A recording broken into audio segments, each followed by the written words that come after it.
जय श्री राम दोस्तों, राधे राधे। आज की जो कहानी है, आज का जो प्रसंग है वह एक मोर की कहानी है। दोस्तों, इस कहानी के अंत में मोर ऐसी 4 बातें बताता है। यदि कोई व्यक्ति इन 4 बातों पर अमल करता है तो उसके घर में कभी भी लड़ाई झगड़ा नहीं होता तथा उसके घर में कभी कलह नहीं होता तथा उन व्यक्तियों का बुढ़ापा बहुत सुख में गुजरता है और हंसी खुशी से गुजरता है। दोस्तों, पुराने समय की बात है। एक मोर मोरनी का जोड़ा एक जंगल में रहता था। दोनों का जीवन बहुत ही सुखी था। उनके जीवन में कभी कोई संकट नहीं आया था और ना ही उनका किसी से लड़ाई झगड़ा हुआ था। मोर और मोरनी यह जानते ही नहीं थे कि लड़ाई झगड़ा होता क्या है। उनके सामने कोई भी मनुष्य या पशु पक्षी झगड़ा करते तो वो लोग उन्हें मूर्ख समझते थे।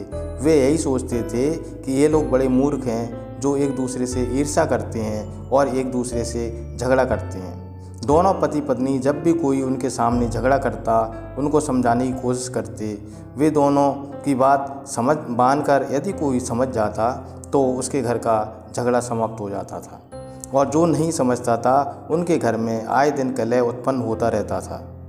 मोर के समाज में कहीं भी कोई झगड़ा होता था तो सभी उन्हें बुलवाते थे और उनसे अपने घर का फैसला करवाते थे। मोर के समाज के अलावा भी अन्य पक्षियों के यहाँ झगड़ा होता तब भी मोर को बुलवाते थे और उनके झगड़े की पूरी कहानी उन दोनों पति पत्नी को सुनाते थे।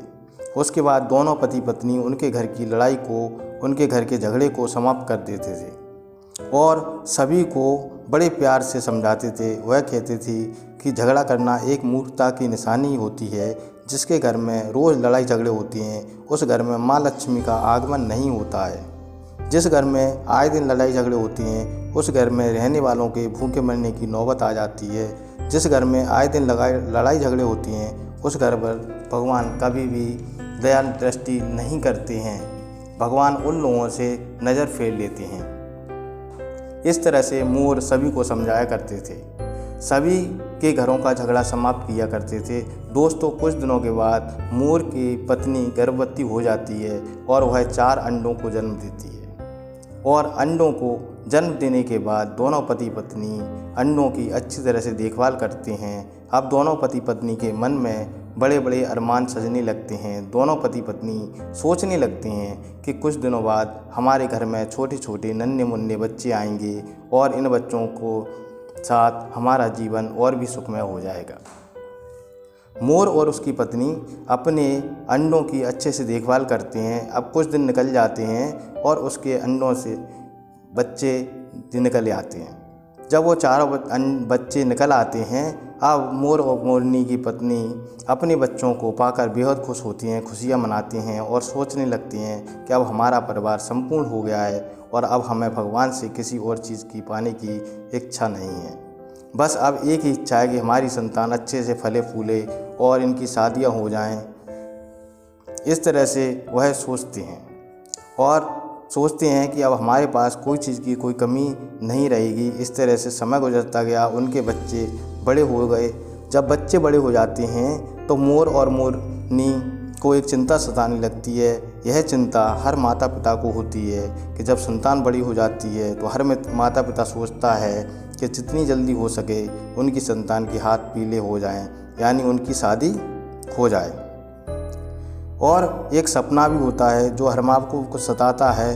दोस्तों, इसी तरीके से मोर भी अपने सपने को साकार करने में जुट जाते हैं। जब मोर अपने समाज में अपने चारों पुत्रों के लिए नए नए रिश्ते की तलाश करता है और अच्छे बहुओं को ढूंढने की कोशिश करता है। कुछ दिन निकलने के बाद मोर को अपने पुत्रों के लिए 4 अच्छी बहुएं मिल जाती हैं।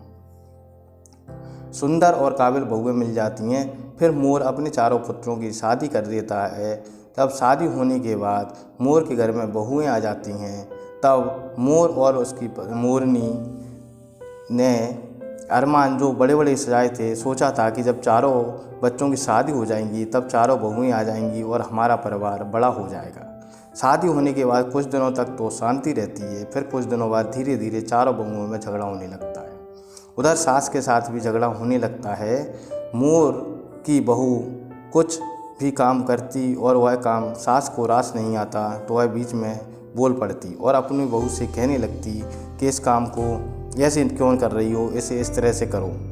दोस्तों, सास बहू से इस तरह रोज़ रोज़ टोकेगी तो बहू को भी कुछ दिन बाद गुस्सा आने लगेगा। खाना बनाते समय भी मोरनी अपनी बहू को बार बार टोकती, कभी कहती मिर्ची कम है, कभी कहती नमक कम डालो, कभी कहती तेल कम डालो, तुमने इतना तेल डाल दिया, कभी ये सब कुछ बातें उनसे कहती रहती और बार बार टोकती रहती।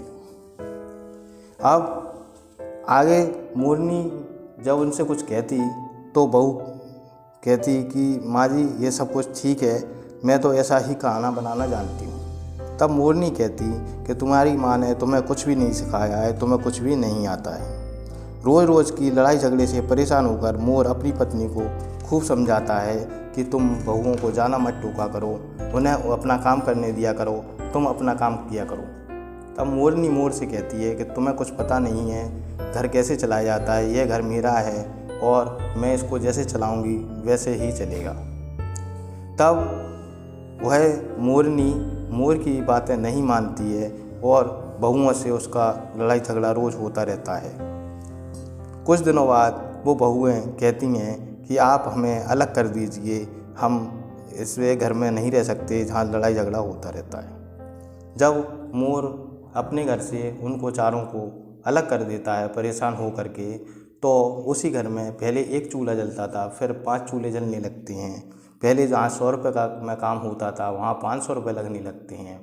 और जब बहुएं अलग हो जाती हैं तो वह अपनी मनमर्जी से काम करने लगती हैं, अपने पतियों के साथ बाज़ार में शॉपिंग करने लगती हैं, रोज़ रोज़ होटलों से खाना मंगाने लगती हैं और इस तरह से उनके खर्चे से आमदनी से ज़्यादा खर्चे बढ़ जाते हैं, जिसके कारण उनके खाने के लाले पड़ने लगते हैं। फिर वह एक दिन अपने ससुर के पास आती हैं और कहती हैं कि पिताजी, हम आपके बच्चे हैं और हम भूखों मर रहे हैं, हमें आप अपने साथ ही रख लीजिए। तब मोर उन चारों को अपने सीने से लगा लेता है और 4 ऐसी बातें बताता है जिन्हें पर अमल करने के बाद मनुष्य कभी भी बुढ़ापे में दुखी नहीं रह सकता। वह अपने चारों पुत्रों को और बहुओं को बुलाकर कहता है कि तुम मेरी बताई हुई 4 बातों पर तुम ध्यान रखोगे तो कभी भी इस तरह के हालात नहीं होंगे। इन 4 बातों को अपने पुत्रों को भी ज़रूर बताना। तब मोर कहता है कि पहली बात, कभी भी माँ बाप तुमसे कुछ कहते हैं तो वो तुम्हारी भलाई के लिए कहते हैं, वो तुम्हारी अच्छाई के लिए कहते हैं। उनकी बात को ध्यान से सुनो, वह जो कह रहे हैं कोई गलत बात नहीं कह रहे हैं, उन पर विचार करो, उसके बाद ही अपना काम करो। दूसरी बात अपने पुत्रों को समझाते हुए कहता है कि पत्नी को इतने सिर पर मत चढ़ाओ कि तुम्हारी पत्नियां तुम पर हुक्म चलाने लगें।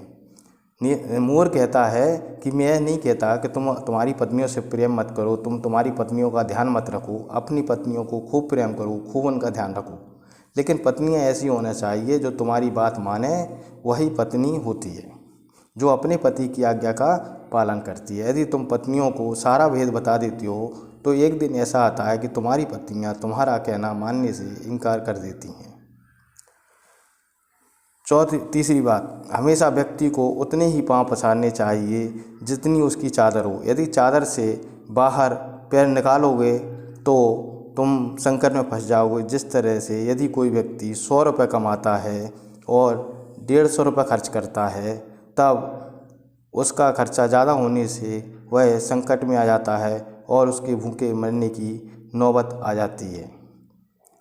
चौथी बात, पत्नी जो है, पति को अपनी पत्नी के कान भरने में नहीं आना चाहिए, उसे अपने माँ बाप की तरफ भी ध्यान देना चाहिए और माता पिता को भी यह सोचना चाहिए कि बार बार बहुओं को ना टोकें जैसा वो कर रहे हैं, क्योंकि समय के अनुसार परिवर्तन आ जाता है। और जैसा वह खाना बना रहे हैं पहले उनका खाना चेक करें कि वह खाना अच्छा बना रहे हैं या नहीं बना रहे हैं। सारी जिम्मेदारी अगर उन पर सौंप दी जाएगी तो उस जिम्मेदारी को समझ करके वह अपना घर समझ करके उसको काम को अच्छे से करेंगी। सास को भी अपना पूरा रौब बहुओं पर नहीं झाड़ना चाहिए, उन्हें अपनी बेटियों की तरह रखना चाहिए और बहुओं को भी अपनी सास को माँ की तरह मानना चाहिए। दोस्तों वीडियो पसंद आया हो तो वीडियो को लाइक करें, शेयर करें और चैनल को सब्सक्राइब कर लें तथा कमेंट बॉक्स में जय श्री राम अवश्य लिख दें। धन्यवाद।